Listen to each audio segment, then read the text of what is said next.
आपके द्वारा किए गए श्राद्ध से क्या आपके पितृ सचमुच तृप्त होते हैं, और यदि होते हैं तो कैसे होते हैं?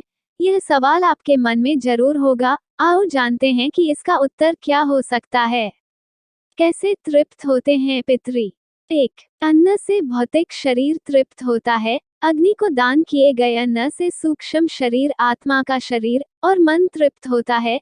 इसी अग्निहोत्र से आकाशमंडल के समस्त पक्षी भी तृप्त होते हैं। तर्पण, पिंडदान और धूप देने से आत्मा की तृप्ति होती है। तृप्त आत्माएं प्रेत नहीं बनती।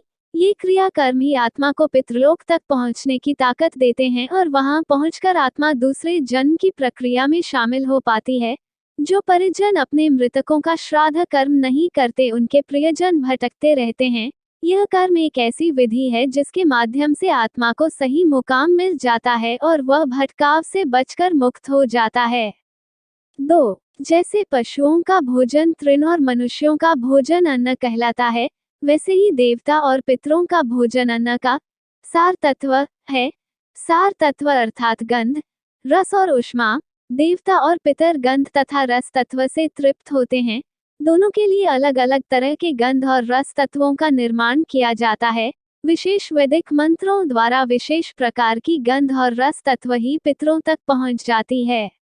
3. पितरों के अन्न को सोम कहते हैं, जिसका एक नाम रेतस भी है। यह चावल, जौ आदि से मिलकर बनता है। एक जलते हुए कंडे पर गुड़ और घी डालकर गंध निर्मित की जाती है। उसी पर विशेष अन्न अर्पित किया जाता है। तिल, अक्षत, कुश और जल के साथ तर्पण और पिंडदान किया जाता है। अंगुलियों से देवता और अंगूठे से पितरों को अर्पण किया जाता है।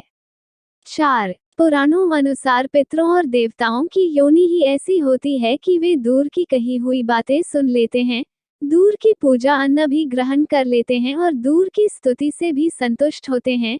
इसके सिवा ये भूत, भविष्य और वर्तमान सब कुछ जानते और सर्वत्र पहुंचते हैं। 5 तन्मात्राएं, मन, बुद्धि, अहंकार और प्रकृति, इन 9 तत्वों का बना हुआ उनका शरीर ऐसा ही करने की क्षमता रखता है। 5.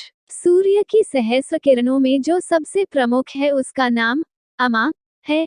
उस अमा नामक प्रधान किरण के तेज से सूर्य त्रैलोक्य को प्रकाशमान करते हैं। उसी अमा में तिथि विशेष को वस्य अर्थात चंद्र का भ्रमण होता है। तब उक्त किरण के माध्यम से चंद्रमा के ऊर्ध्व भाग से पितर धरती पर उतर आते हैं। उन्हें पंचाबली कर्म, गोग्रास, तर्पण, पिंडदान और धूप दीप के माध्यम से तृप्त किया जाता है। मृत्युलोक में किया हुआ श्राद्ध उन्हीं मानव पितरों को तृप्त करता है। जो पितृलोक की यात्रा पर हैं, वे तृप्त होकर श्राद्धकर्ता के पूर्वजों को जहां कहीं भी उनकी स्थिति हो, जाकर तृप्त करते हैं। नाम गोत्र के आश्रय से विश्वदेव एवं अग्निमुख हवन किए गए पदार्थ आदि दिव्य पितर ग्रास को पितरों को प्राप्त कराते हैं। यदि पूर्वज देव योनि को प्राप्त हो गए हों तो अर्पित किया गया अन्न जल वहां अमृत कण के रूप में प्राप्त होगा, क्योंकि देवता केवल अमृत पान करते हैं। पूर्वज मनुष्य योनि में गए हों तो उन्हें अन्न के रूप में तथा पशु योनि में घास तृण के रूप में पदार्थ की प्राप्ति होगी। सर्प आदि योनियों में वायु रूप में, यक्ष योनियों में जल आदि पेय पदार्थों के रूप में उन्हें श्राद्ध पर्व पर अर्पित पदार्थों का तत्व प्राप्त होगा। श्राद्ध पर अर्पण किए गए भोजन एवं तर्पण का जल उन्हें उसी रूप में प्राप्त होगा जिस योनि में जो उनके लिए तृप्तिकर वस्तु पदार्थ परमात्मा ने बनाए हैं। साथ ही वेद मंत्रों की इतनी शक्ति होती है कि जिस प्रकार गायों के झुंड में अपनी माता को बछड़ा खोज लेता है, उसी प्रकार वेद मंत्रों की शक्ति के प्रभाव से श्रद्धा से अर्पण की गई वस्तु या पदार्थ पितरों को प्राप्त हो जाते हैं। जय श्री पितृदेव।